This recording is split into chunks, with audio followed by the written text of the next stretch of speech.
G'day. So Hi. we've got halfway through the notional course. So we've got 8 weeks that we planned this for. And I've covered all the principles and the basic techniques, the basic skills we need. So what our job to do now is to turn that into a practice. Okay. And so from now on, what we'll do is try and observe the basic rule of good quality practice, which is we do 70% of the same stuff and 30% new stuff. It's a good way to stop your practice becoming a habit, keep it fresh, and it's also a great way to introduce new things. It's good for your brain too, for a whole lot of reasons we might discuss it one day when we want to talk about the finer details of yogic philosophy. So to go over the skills that are specific to what we are doing. The first one is breathing into our heart center, which remembers the center of the chest, not the front, the absolute middle of your chest. And then gently beginning a contraction in what we'll call the pelvic center and exhaling. And trying to get the sensation of that in a straight line. So that's skill number 1. It's probably among the more important skills for us because as it becomes more of a habit, it becomes easier for us, it's going to consistently and gently correct the asymmetry of the torso. And effectively that's about having the spine lined up and the pelvis and the collarbone perpendicular to it. So I've got the breathing thing. I've also taught you to bracket your movement with your breath. So that means if we're going to do a movement and we're counting 6 for the movement, then we'll start breathing at 1. We'll start moving at 2. We'll finish moving at 5 and finish breathing at 6. And there are 2 fundamental reasons for doing that. The first, standard for everybody, it stops your practice from becoming just a habit. It's really easy, once you get used to the movements, just to do them without any conscious engagement at all. And they lose a lot of their effect if we're not doing them thoughtfully. The second reason, and it is general to everybody who learns yoga asanas, but it's even more specific to folks like us who are doing without a leg or a couple of legs or whatever it might be. So we're doing a whole lot of movements which are sometimes, especially if we're very asymmetrical, going to be physically challenging.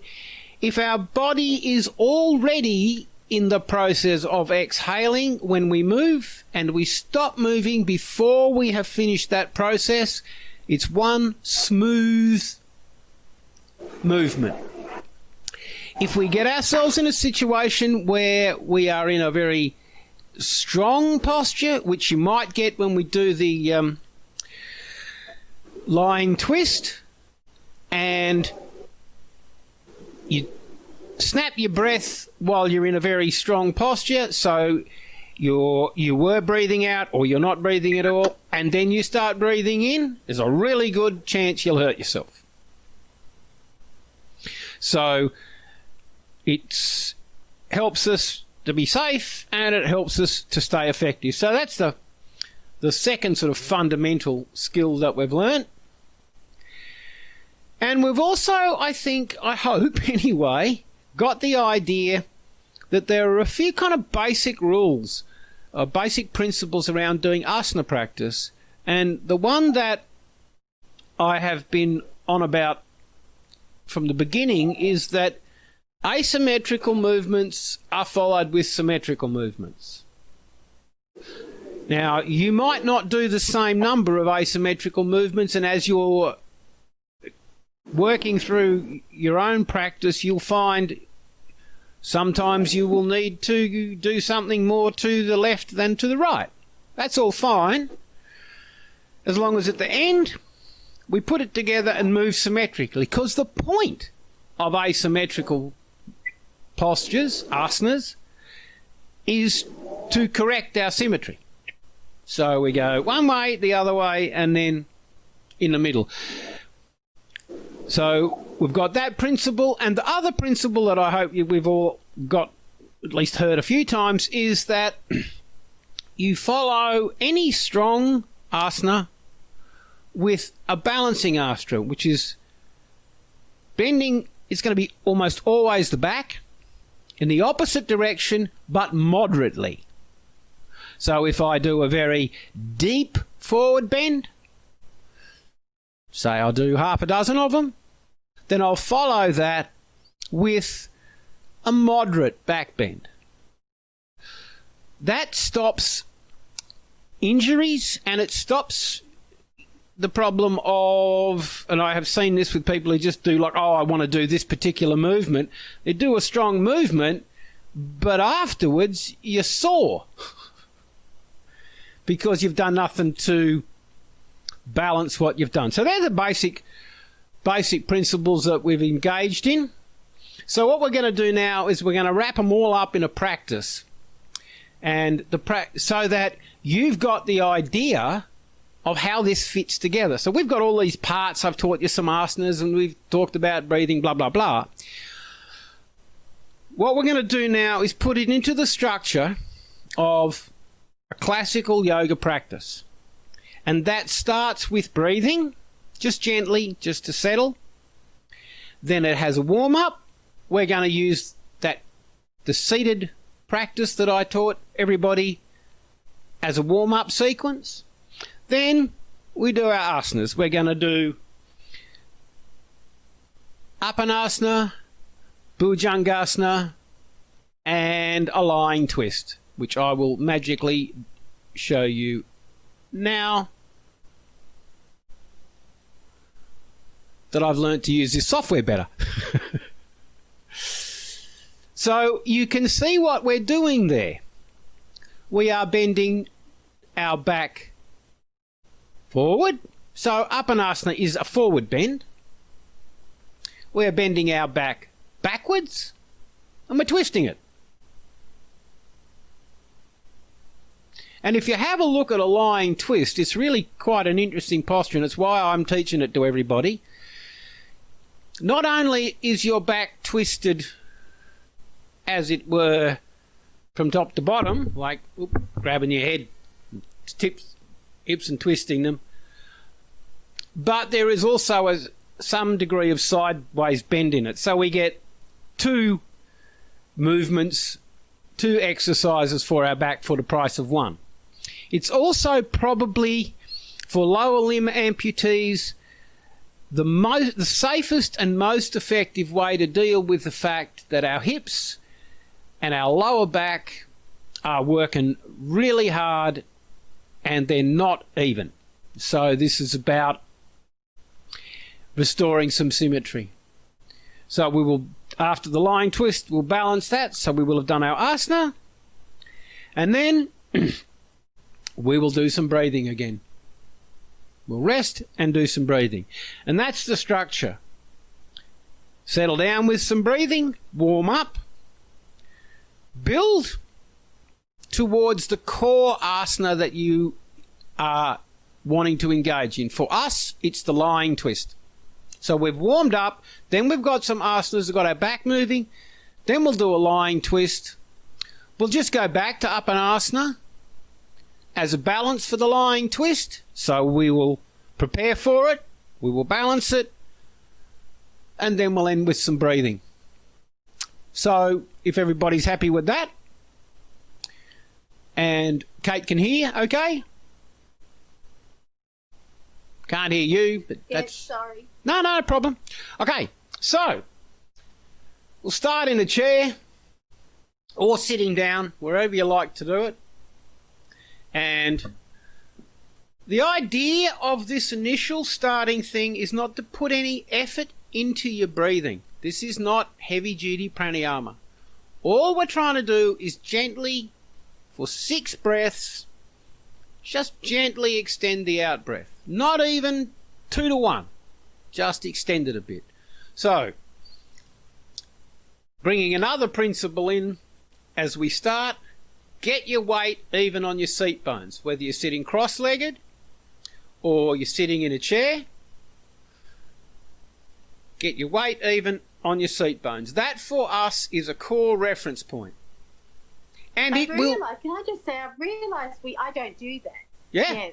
You've made me realise that. So thank you. Cool. I don't do it. I'm very pleased. So I'll just ditch our pictures.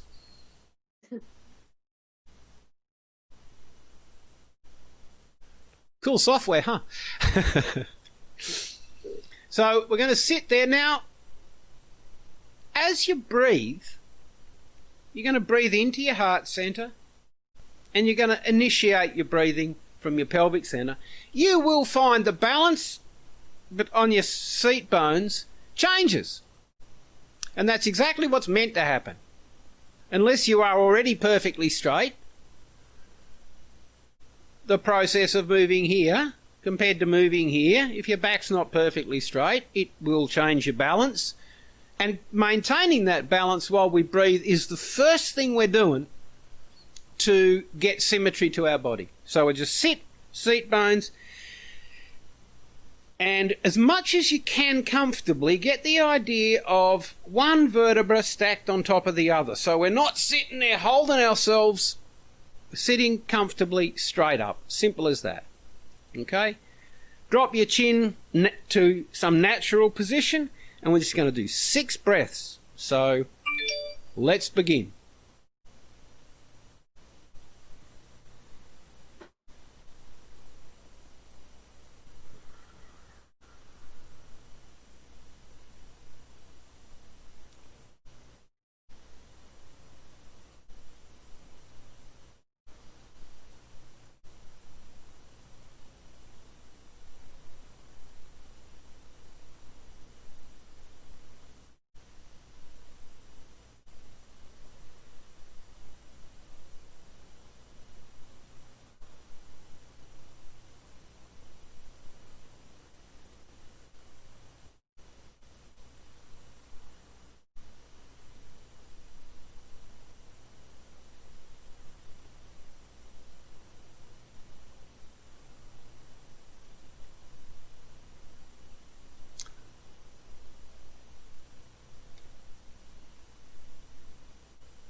Just wait for Daryl.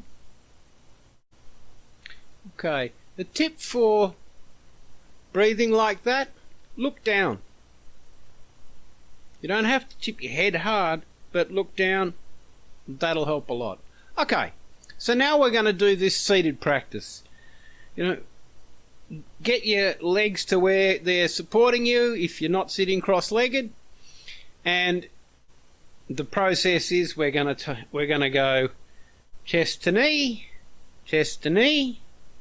That's asymmetrical, so we'll have a forward bend, back bend. Then we're going to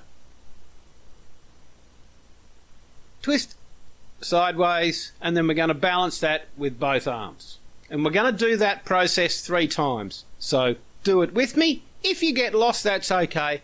Just pick it up. Let me see if I've managed to put this in the place where I'm not going to bump it every time I lift my arms. Okay, so I'll just push this out of the way. Now remember, start breathing before you start moving. Okay, let us begin. Start lifting your arms.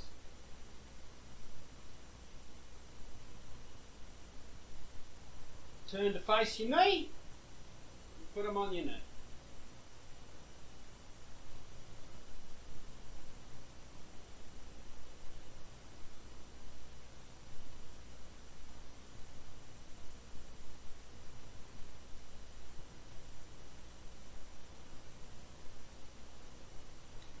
Swap to the other knee.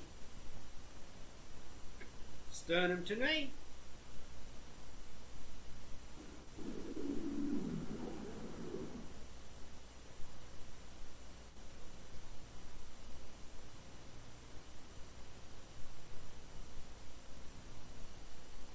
Then we're going to lift our arms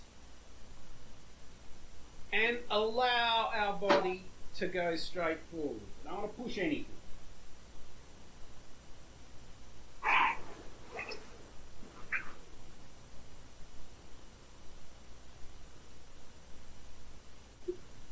Arms up.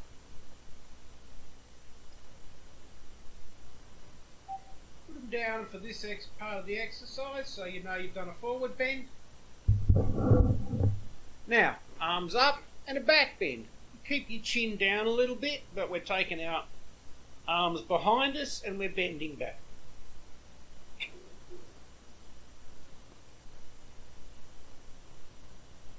And down.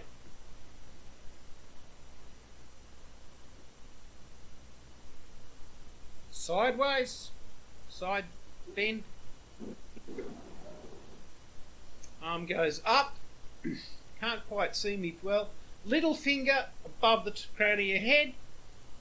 As you exhale, turn and take your finger to the wall. Keep the even weight on your seat bones. And inhale and watch your arm come back down. Other side, arm facing forward.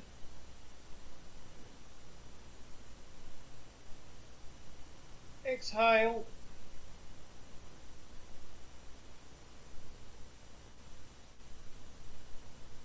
Inhale.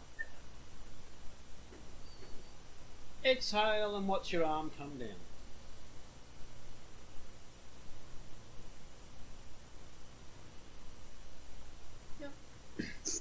Now, that was asymmetrical, so we follow with some symmetry. Two arms, just loose joints. Your arms above your head. Join your hands like that and stretch up as long as you're not straining your lower back. Stretch, pull them apart, spring apart and relax the joints. Inhale and push out. Exhale and gather everything into your chest. Turn your hands over and put it all back where it belongs. Now I'll do that again. This time I won't say so much. Arms up. Just to get started. Turn to face the knee. Hand on knee.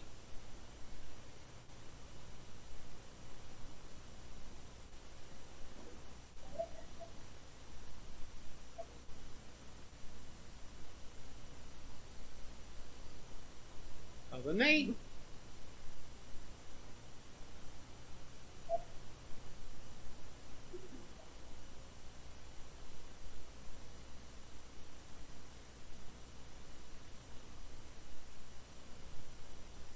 Forward bend.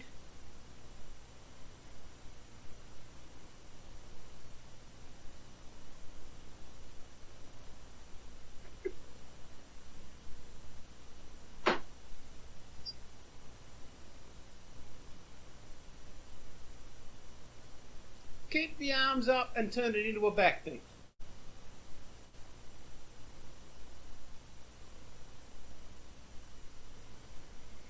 Down, arms down.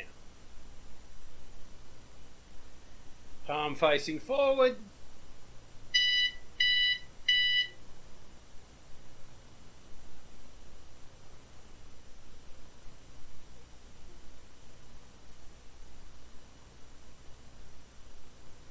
Inhale.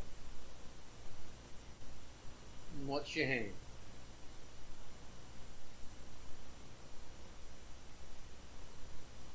Other side, palm facing forward.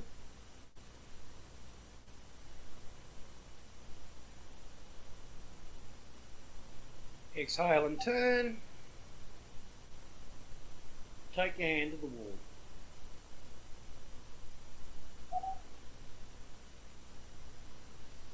Inhale to the top, exhale, and watch your hand.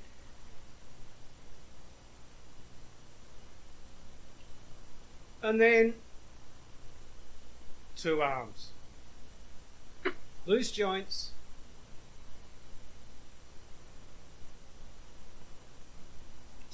Stretch, pull them apart. Relax the joints. Inhale and push. Exhale and gather it all in. Put it where it belongs. Take a breath. And for this third time for the warm-up, I want you to pay attention to those seat bones and see how evenly you can keep them, the weight on them, as you go through the process, if you've lost attention on that. So we'll go again.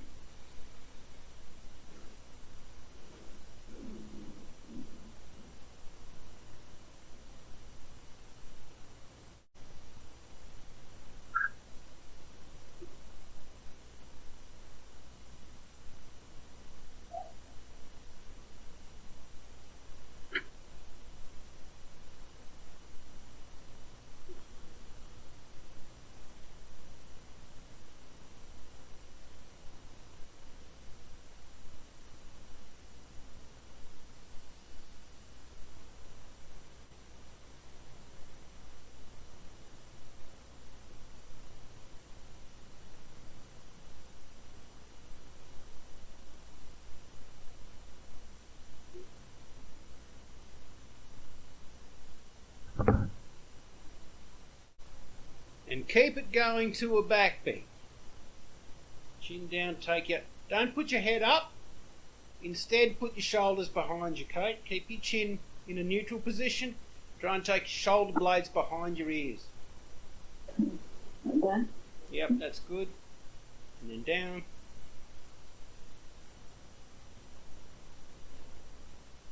Palm facing forward.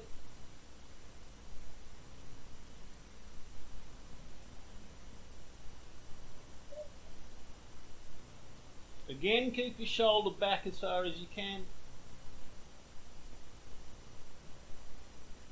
And watch your hand.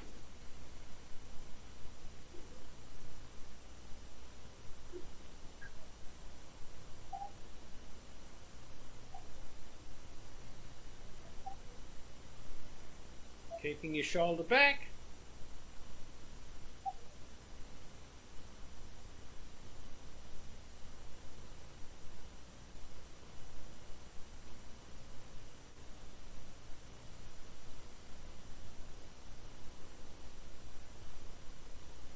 Two arms.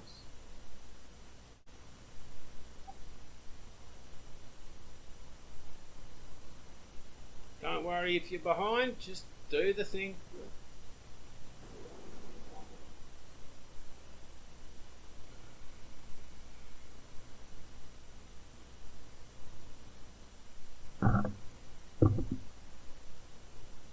Yep.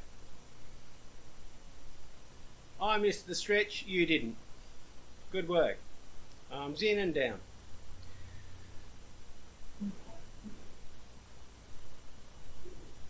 Okay. I'm just waiting for Frank. Great. Now just sit. Every time we do something, we're going to rest a little bit afterwards.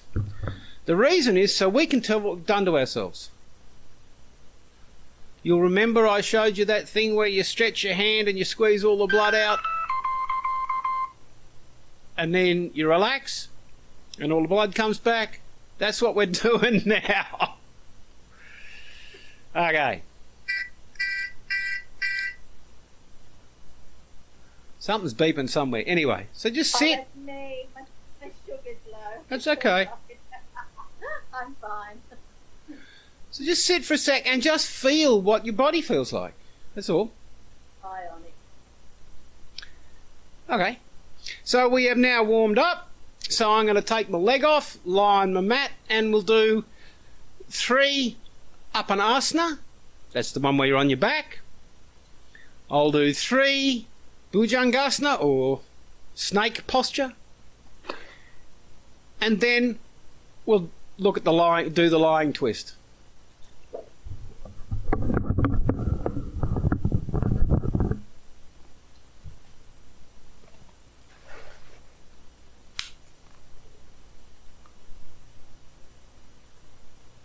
Oh, I've disappeared. You've gone. Never mind. Okay. Try and make this look a bit more attractive. Okay.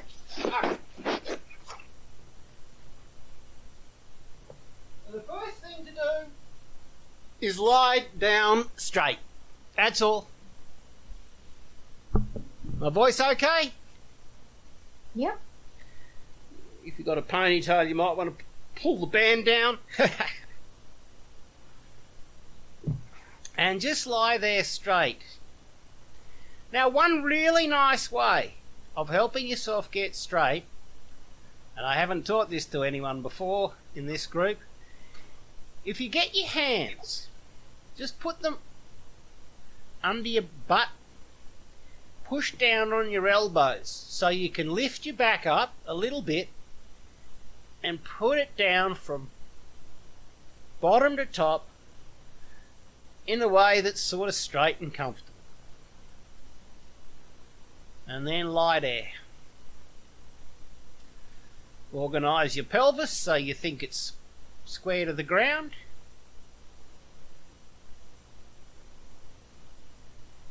When you've got all that sorted out, on an exhalation, bring your knees up.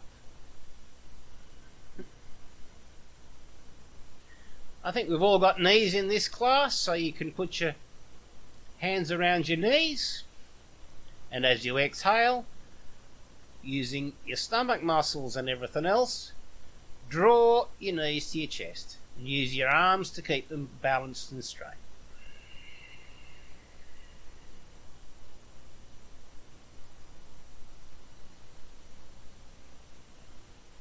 Inhale, let them come up. Second time, exhale.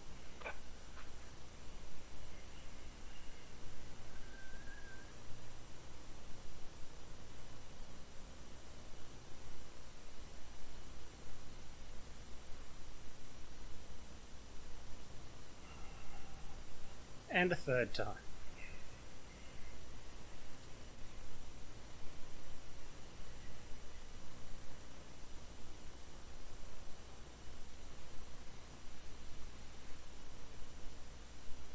Put your legs down one at a time.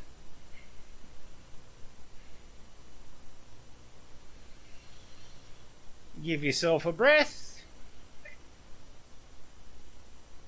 Then we'll roll over and do 3 of the snake posture, cobra pose, bhujangasana, call it what you will.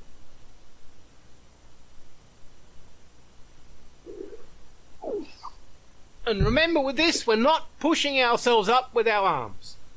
So again, get your pelvis square to the ground. That's really important.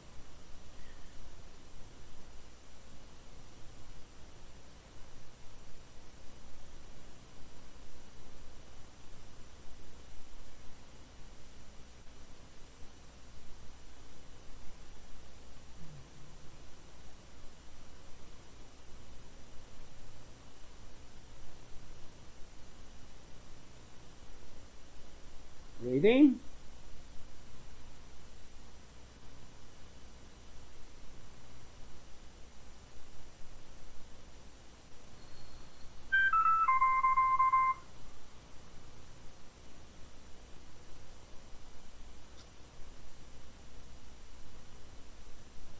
And a third time.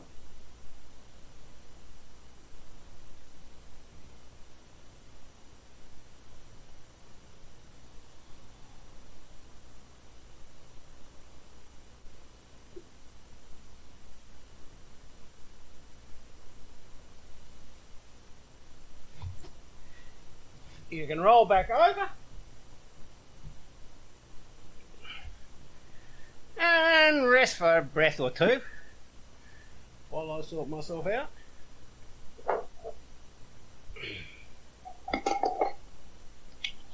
Get nice and straight. Again, you can push your elbows down to take the pressure off your back, sort out where your back think your back should be. Now, for this, I've got to move a bit closer to you. Your arms are out so you're in a T shape. As you exhale, you're going to look at your hand on this side. Bring your knees up and take that position. Get your pelvis nice and square. Feel like you're square. Inhale. And on your exhalation, take your knees over to the opposite side. Don't go further than is comfortable. Don't hurt yourself. Once you get as far as you can go, relax, take a breath in, and relax, especially on the exhalation.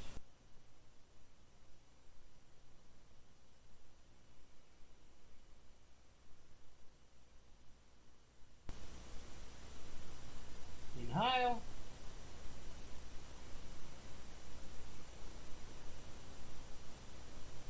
And bring your knees back up. Take an exhale, give yourself a rest. Inhale again. On your exhalation, curl your pelvis up a bit. Exhale and take your knees again over to the side.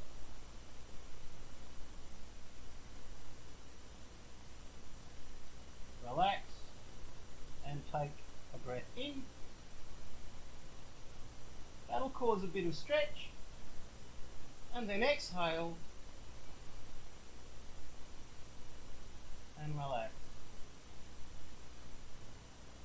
On your inhalation, bring your knees to the center.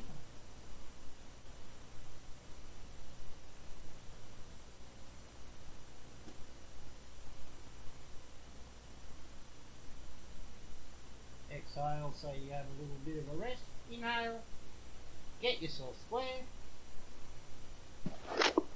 And on your exhalation, do it again.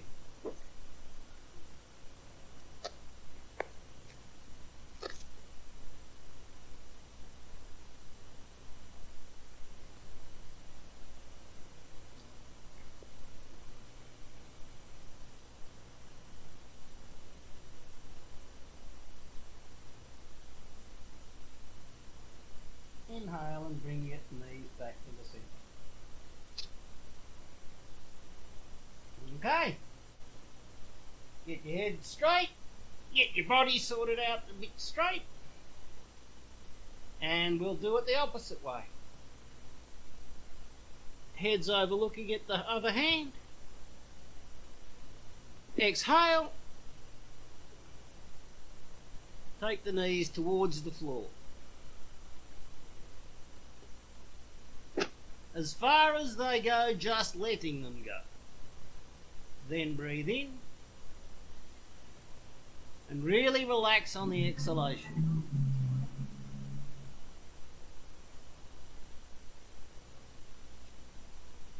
Inhale.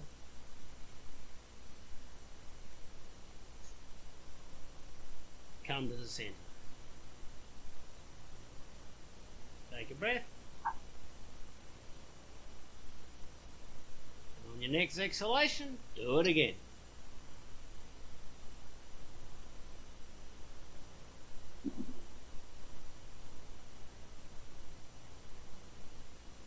As far as you can comfortably, then relax. Breathe in and allow that to stretch you.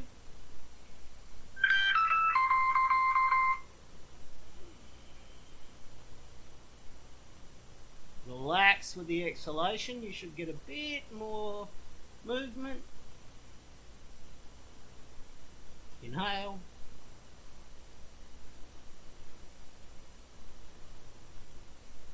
Come to the center.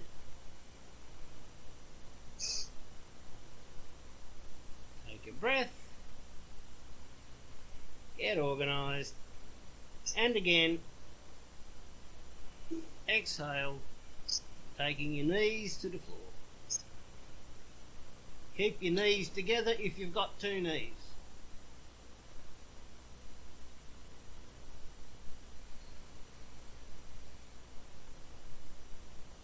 Focus on letting go with that exhalation.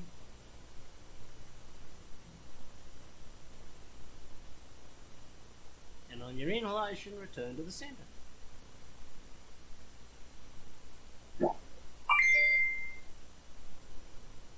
and put your legs down one at a time.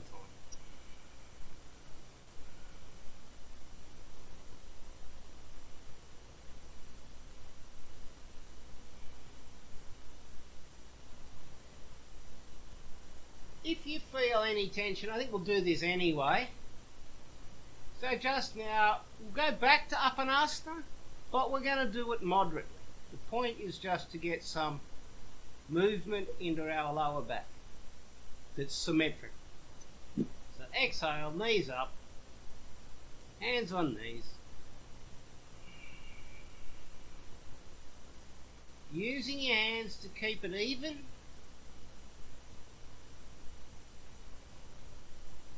Just do 3 gentle Apanasanas in your own time.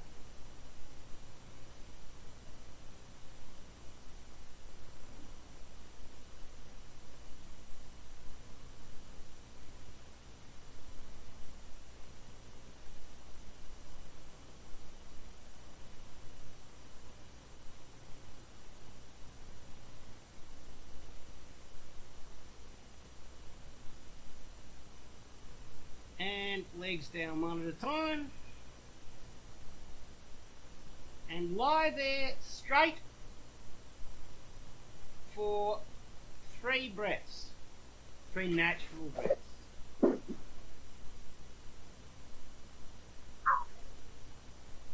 Intentionally relaxing on each exhalation.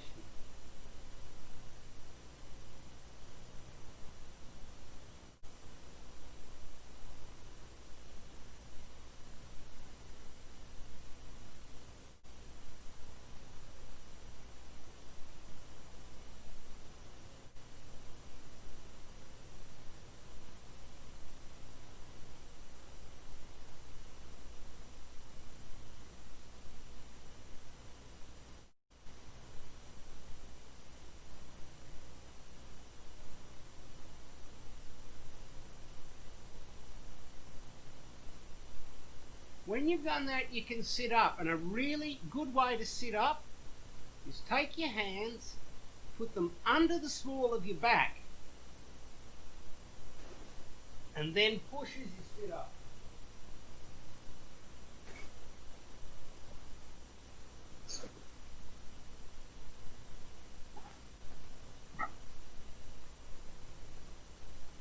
And then get yourself comfortable sitting however you want. I might lose my breath.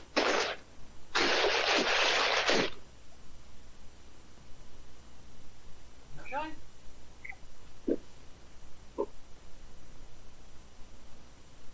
Get yourself even. And just sit there for a second. Reflect on how you feel. Is one side stretched more than the other? Are you relaxed? Are you happy? Are you in pain? Whatever's going on, just notice it.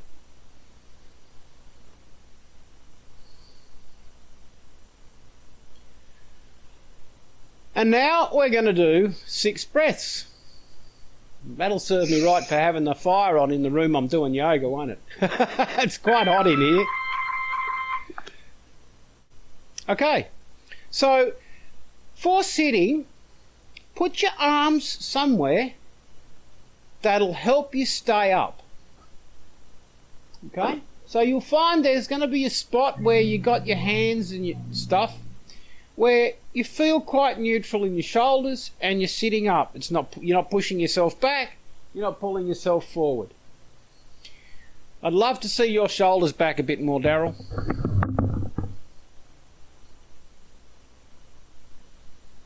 Yeah. Then drop your chin and rest at that.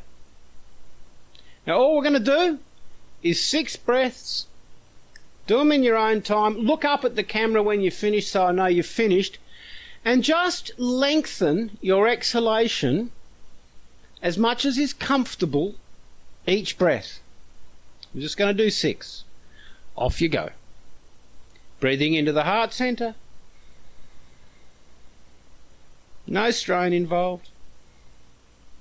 Exhale.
Okay.